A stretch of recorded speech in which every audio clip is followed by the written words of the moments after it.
Hi everybody, welcome back to My Hips Don't Lie with Debora Utley. Today is day 26 of my recovery. So as I've been reporting every time, everything's going really great with my recovery. Today was a great day, no pain, and feeling pretty mobile, still just, wobbly when I'm walking, and just have to be a little slower than normal, and a little like I said, just wonky, like you just feel wonky. So I feel wonky. But other than that, very good. Just getting my PT in on hour 3 here. So I thought I'd spend a little bit more time with y'all. I'm home all by myself.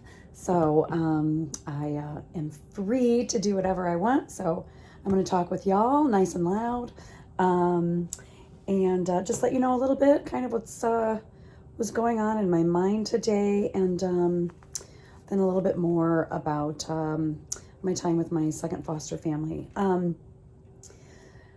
Today I just kind of accepted the realization that I just don't have the same hours in a day now. I don't have enough time to really accomplish all of the things that I would normally accomplish in a day, when I'm working or when I'm at school, or when I don't have to spend, an average of 5 to 7 hours a day doing PT. So tomorrow, for example, I will spend 6.5 hours, doing PT as far as the machine, going to physical therapy. And if I maintain my same sleeping habits, that obviously gets rid of a huge portion of my day to get things accomplished. So I've been struggling with that and kind of not understanding, why am I not getting anything done? And now it's like, well, duh, you don't have this time. So it is what it is. I'm going to continue to do my best. And I really tried to get a lot of work done today. Like I said, I was home alone, and I tried to do a lot of planning, a lot of organizing, but it's just very different. My work time right now is just extremely limited, and I'm very blessed that I can teach from home and that I have that option, and my school and my administration have been fantastic. And my students have been fantastic. And even if they aren't, they haven't shown me. And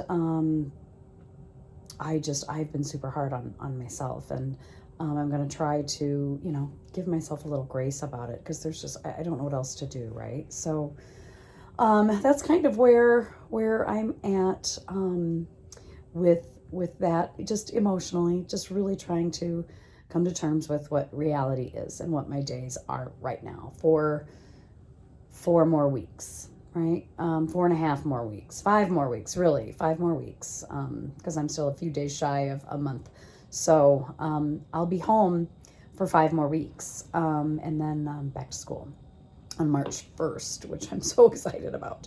But anyway, so that's where I'm feeling today. And now let's go back to 1985, 1986, and talk a little bit more about my experience with my second foster family.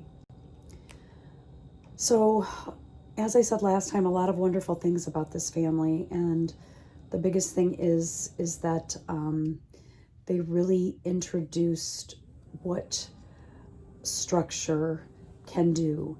And ever since then, I have been a very firm believer in structure, and that creativity can really flourish with boundaries. I really recommend reading, if this is something that speaks to you, Jon Stewart's book about his time at The Daily Show, and how he structured the work environment there. I mean, it really is fascinating, and how very structured it was, and the boundaries that they had, and their writing time. And I've even shared it with a few of my students that, creativity really flourishes when it's got boundaries, right? And so I highly recommend that book, but that was a really wonderful gift that this family gave me. And I started to thrive. I started to get involved This is when I really started to get involved really deeply into music and realize that it was my thing. It would be one more year and one more family before I got involved in choir and kind of realized I had a gift as a singer. But I was really, like I said, starting to thrive. I was getting good grades. I was really enjoying my life with this family. I also, as I said last time, had some darkness, and I'm going to go into that today. And today might be a slightly longer video, and it might be a little disturbing for some. But I don't recall with my first family, I don't really recall foster grandparents. I don't really remember that. But with my second family, my foster mother's mother and sister were very present. And we would often go to the grandmother's house, and to say the least, she was very mean to me. And I think she did not understand why her daughter and her daughter's family would just take in this strange child, and she would ignore me. And I think, if you recall, when I was talking about my first family, that was my form of torture for the people around me, and now it was being served back to me in the form of this grandma. I tried really hard to be sweet and make her like me.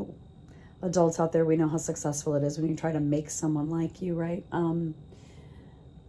And she would just shower Karen, especially, with just love and adoration. She loved her and adored her and would give her gifts and would just do all of these things like right in front of me. And again, okay, I get it.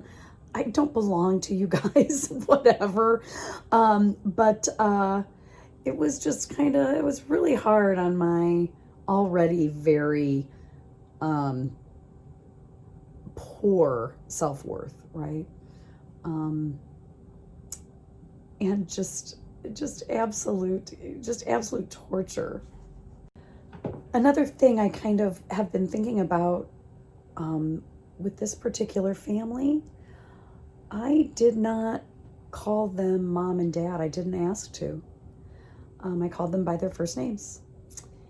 And I don't know why, this just dawned on me, right? I don't know why it was so important with my first family that I do that. And then with this family, I either didn't want to or it didn't feel right. But I didn't do it. I never asked. I'm guessing that it started to set in with me that these places weren't permanent. And so why bother trying to make my place there? Why bother trying to become part of the family when it had been proven that I wasn't going to be a part of these families forever? And maybe it was just something I felt, maybe it's just something I knew. Didn't do it. Didn't do it with my last family either. It's kind of strange when I kind of realized that today, that, I didn't do that with them. It's bizarre. Again, I told you I could talk days about this family, but I'm going to get to today why I didn't stay with them. And this, again, it's very painful, very surreal, but very locked in my memory. I can see it, I can smell it, I can feel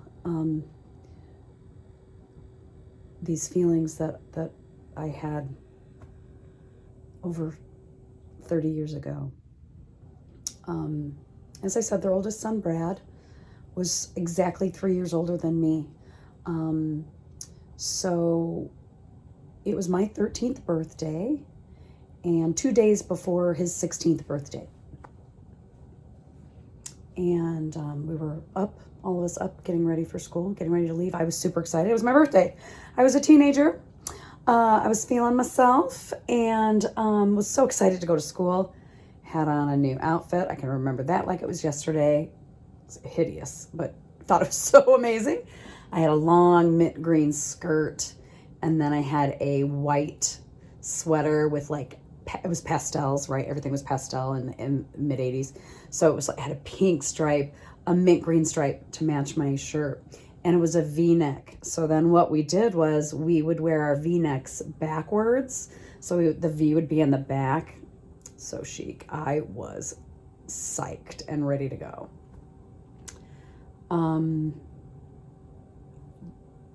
Brad wasn't up. And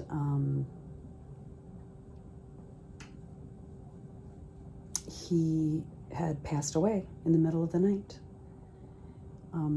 2 days shy of his 16th birthday. He had what was called Hammond-Ridge syndrome, we found out later, where, from what I remember, it being explained to us, being explained to me, was that he was born premature, he was a preemie, and over time, his lungs had just been very slowly filling up with fluid until he suffocated and died in his sleep 2 days before his 16th birthday, and on my 13th birthday. We found him, and that was traumatic. And I remember immediately the panic and the despair and the darkness that overcame that house very, very quickly.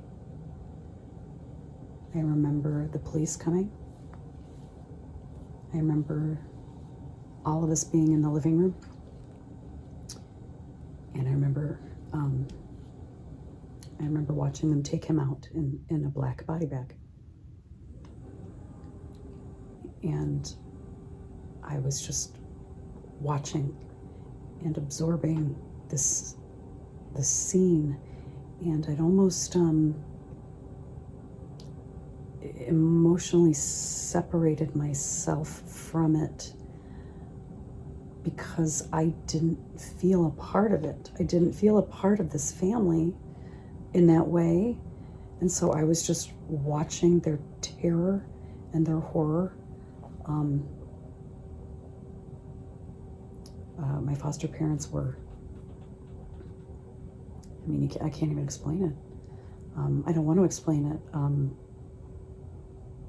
The sacredness of their despair was something I'd never seen.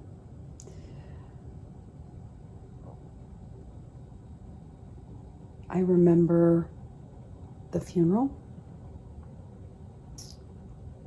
I remember what he wore.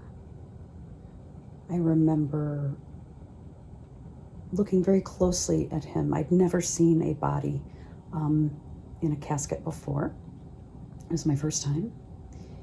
And I remember looking very closely, and I could see that his eyelids were sewn shut. All the makeup. I remember touching his arm and just how rock solid hard his arm was.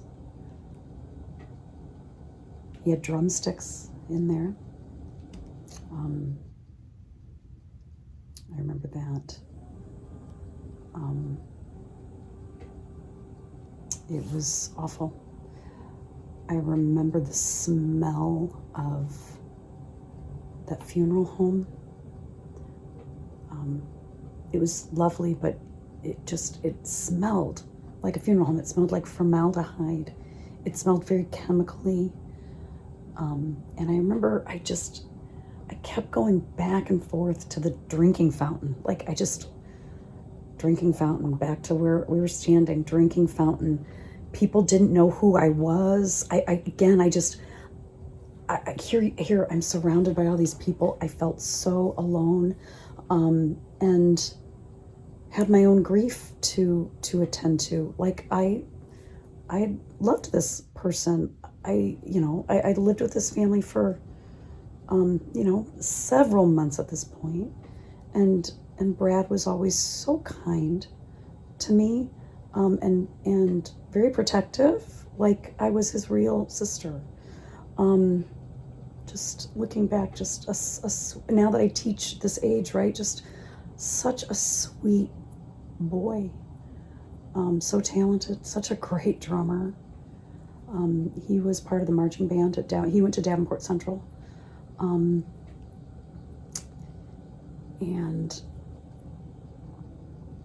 it just, I felt my departure was imminent. I could tell nobody cared about my feelings. This was another time that the grandmother was really present and consoling everyone. And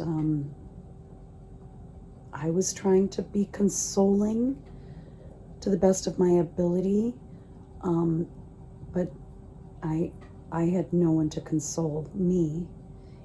I don't think anybody thought to console me, because no one really thought of me, right? In the aftermath, for some reason, I think Karen needed someone to blame for this happening to her and her family, and that someone became me. She would ignore me, and in the moments where she was lashing out and feeling her grief, would blame me. It was my fault. If I had never come to live there, this wouldn't have happened. Not rational, right? But she was only 15 years old and dealing with her own grief. And I think I just took it and swallowed it and let her blame me. I mean, right? I was 13. I was rational. I knew this had nothing to do with me. But when you hear that enough from somebody that you adore, I felt like my heart was ripped out. I thought she loved me. I thought we were close. I thought we were friends. I thought we, but that was over. And I was who she needed to blame. The state decided that this was no longer a healthy environment for somebody that didn't have to live there, and I was removed. And about to go live with my third and final family of strangers. I will say several years later, I was in college, and I'd come home. So maybe 7, 8 years later. And I was at my grandma's, and I decided to look them up. I was visiting, just visiting my grandma in Davenport, and decided to look them up and see if I could get in touch with them, and just see how they were doing. So I found them there was this thing called the phone book, and I looked them up. It had paper and names and addresses and phone numbers. So I looked them up. I found them, but they weren't living at the same address. They'd moved. So I kind of mustered up my courage, and I called the number on my grandma's rotary phone, by the way. And Karen answered the phone. And I was like, "Hi, I don't know if you remember me, but this is Debora. I'm in town, and I would love to come and see you guys." And she was like, "Oh my gosh, yes, that would be great." And I'm like, "All right, where's this new house? Directions, blah blah blah." So I get there and I park on the street, and now I'm feeling myself again. I think I was a sophomore or junior in college. So first of all, I'm in college, which I don't think anybody at that time of my life ever assumed was an option for me. I was happy. I'm doing well. I was feeling like the shit, right? And I was proud of who I was going to see them. So I parked on the street. The house, I parked on the right side. The house was up a little bit on the left, and Karen came out and just ran towards me and hugged me and cried, and I was crying, and didn't say anything, and just hugged each other for a minute and cried for a minute, and then she took me in. The house was cold and white and bare, and in the meantime, they had adopted twin boys. They were young, like in under 10, and kind of wild. I was like, oh my God, what's happening? What's happening? What happened to all that structure and discipline? And we talked for a while and just caught up, and but I noticed they were different, as is to be understood. And like I said, that house was so white and so stark. I think it was an effort to lighten up the blackness that became of their lives after Brad passed away. And I was sad for them in a new, more mature way that I could be. But it was nice to see them. It was nice to get a little closure. It was really nice to get closure with Karen. I've looked for her on social media, and I've looked for Trisha, but I found them once, and I found Karen, or so I thought, because it was pictures of her children as her profile picture. And I'm like, that's got to be her. Those kids look exactly like her. And I tried to friend, but I don't think it was ever accepted, and I haven't tried again since. This was quite a few years ago. But I would so love to reconnect with them. My friend Vicki and I went back several years ago. She came with me, and I wanted to drive around, and I was working on a blog, and I was thinking about writing a book, and I wanted to get pictures of all my childhood homes, right? So drove by my grandma's house and drove by that horrible apartment on Fillmore and drove by my third foster family. And we were attempting to drive by my second family on Mississippi. And we're on the street, and we go up and down a couple times, and I'm like, Vicki, I do not see the house. I do not see it. I don't recognize it. And I'm like, okay, we weren't this far down. It's got to be up here. There was one lot where there was no house. And I'm like, no, it wasn't this far up. I'm like, Vicki, we have this gorgeous, huge pool in the backyard. We're like out of the car. We're walking around. I'm looking in backyards. Nothing. So I see this darling little house, and I'm like, okay. And Vicki's like, you know what? Why don't you go up to the house and ask? And I'm like, oh my God, no.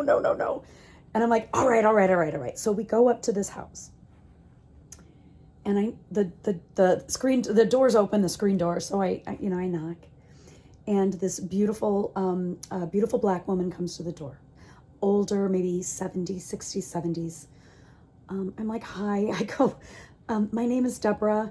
I said, I don't mean to bother you. I said, but I used to live on this street, and I can't find the house. I said, I used to live with the Russells. And she's like, oh, sweetie, it's the house right next door.